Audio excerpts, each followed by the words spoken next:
BC స్కాలర్షిప్ల విషయంలో sir Mallayya గారు మీరు సప్లిమెంటరీ సప్లిమెంటరీ సార్ ఉపన్యాసం ఇవ్వడానికి టైం ఇవ్వాలి సార్. నేను ఉపన్యాసాలు ఇవ్వాలనుకుంటే సార్ క్వశ్చన్ అడుగుతున్నా సార్.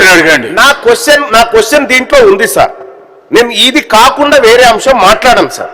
నేను కేవలం ఇక్కడికే వస్తాను సార్. దయచేసి మీరు పెద్ద మనసు చేసుకొని బలహీన వర్గాల గురించి ఒక అవకాశం ఏంటి సార్. సార్ ఇక్కడ 2014-15లో సార్ మాకు ఎందుకు కావాలి, ఈ ప్రభుత్వం ఎందుకు చేయాలి, మా డిమాండ్ను కూడా తమరి ద్వారా పెడతాం సార్. 2014-15లో సార్ తెలంగాణ రాష్ట్రం వచ్చిన తర్వాత 1316 కోట్లుగా పెట్టిరు సార్ మాకు.